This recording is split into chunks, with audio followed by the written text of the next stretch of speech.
Hey guys, welcome back to my channel. आज के video में मैं आपसे शेयर करने वाली हूँ कि आप घर में ही केराटिन ट्रीटमेंट कैसे कर सकते हैं। पहले मैं आप लोगों को ये बताऊंगी कि केराटिन ट्रीटमेंट क्यों किया जाता है। केराटिन ट्रीटमेंट नॉर्मली 3 रीजंस के लिए कराया जाता है। पहला रीज़न है हेयर ग्रोथ, सेकेंड रीज़न है प्रिवेंशन ऑफ हेयर फॉल और लास्ट रीज़न है डैमेज रिपेयर। अगर आपके बाल बहुत ही ज़्यादा ड्राई और डैमेज्ड है, अगर आपको हेयर ग्रोथ की प्रॉब्लम है और अगर आपका बहुत ज़्यादा हेयर फॉल होता है तो आपको ये ट्रीटमेंट ज़रूर करना चाहिए। कर्ली और स्ट्रेट हेयर दोनों ही केराटिन ट्रीटमेंट कर सकते हैं। केराटिन ट्रीटमेंट आपके बालों को स्ट्रेट नहीं बनाती है, वो आपके बालों को सॉफ्ट, स्मूथ और फ्रीज फ्री बनाती है। आप पार्लर में जाके भी केराटिन ट्रीटमेंट करवा सकते हैं, लेकिन पार्लर में जाने से आपको 6 to 8,000 मिनिमम देना ही पड़ेगा। पर आज जो मैं आप लोगों के साथ ये होममेड केराटिन ट्रीटमेंट शेयर करने वाली हूँ, इसमें आपका एक भी रुपये खर्च नहीं होगा और घर के नेचुरल इंग्रेडिएंट्स को यूज़ करके ही आप घर में ही बहुत ही ईजिली अपना केराटिन ट्रीटमेंट कर सकेंगे। और ये ट्रीटमेंट दोनों ही जेंडर्स बहुत ईजिली कर सकते हैं। तो चलिए वीडियो स्टार्ट करते हैं। केराटिन ट्रीटमेंट के मिक्सचर को बनाने के लिए सबसे पहले हमें चाहिए 2 टेबलस्पून ऑफ मेयोनीज़। मेयोनीज़ आप होममेड भी यूज़ कर सकते हैं या बाज़ार से खरीद के भी यूज़ कर सकते हैं। फिर आपको चाहिए 2 tablespoon of ripe banana juice. फिर हमें चाहिए 1 टेबलस्पून ऑफ एलोवेरा जेल और लास्ट में हमें चाहिए 1 टेबलस्पून ऑफ कोकोनट ऑयल। इन सारी चीज़ों को अच्छे से मिक्स कर लीजिए। फिर अपने फिंगर के हेल्प से इस मिक्सचर को अपने बालों में अच्छे से लगा लीजिए। इस मिक्सचर को आपको अपने बालों में 1 आवर तक रखना है। फिर एक माइल्ड शैम्पू से अपने बालों को अच्छे से धो लेना है। और आपको कंडीशनर बिल्कुल नहीं यूज़ करना है, क्योंकि मेयोनीज़ ही आपके बालों के लिए एक बहुत अच्छा कंडीशनर होता है।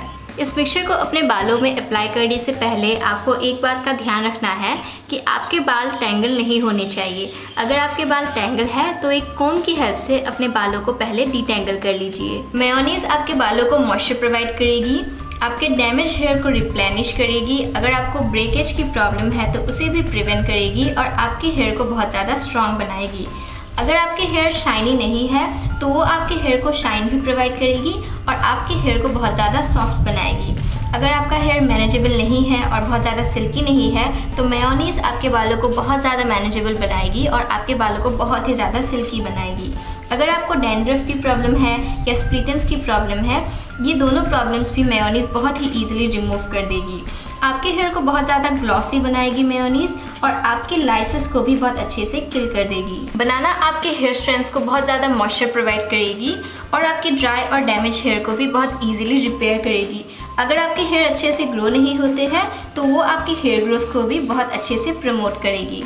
एलोवेरा आपके हेयर ग्रोथ को इंक्रीज़ करेगी और अगर आपको डैंड्रफ की प्रॉब्लम है तो उसे भी बहुत अच्छे से रिड्यूस करेगी।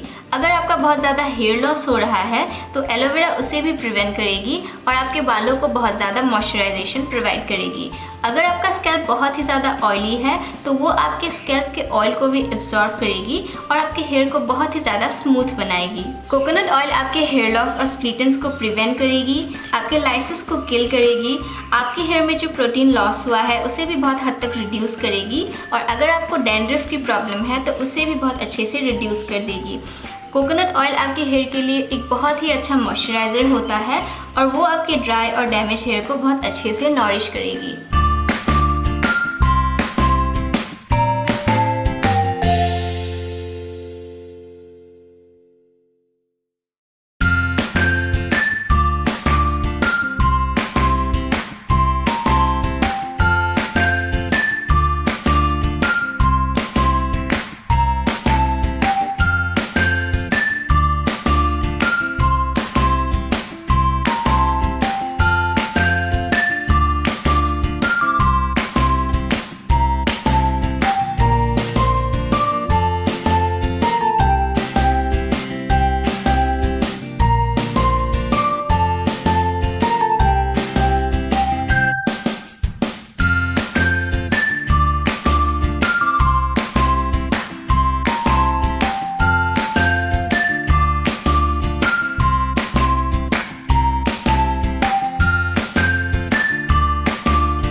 आपके बालों के लिए एक प्रोटीन ट्रीटमेंट की तरह होता है और जितना भी इंग्रेडिएंट्स मैंने इस मिक्सचर को बनाने के लिए यूज़ किया है वो सारे आपके बालों को बहुत ज़्यादा प्रोटीन प्रोवाइड करेगी। तो ये रेमेडी आपके बालों के लिए बहुत ही ज़्यादा इफ़ेक्टिव है और इस रेमेडी को आपको एक बार ज़रूर ट्राई करना है। इस मिक्सचर को आपको अपने बालों में एक वीक में 2 बार लगाना है और आपको आपके फीडबैक्स मुझे कमेंट करके ज़रूर बताना है। So that's it for today's video. If you found this video helpful, then do not forget to give this video a huge thumbs up. Subscribe to my channel and also click on the bell button besides the subscribe button so that you get notified every time I post a new video. Share this video with your friends and comment down below about your feedbacks. And I'm gonna see you all with my next video very soon. Till then, take care. Bye.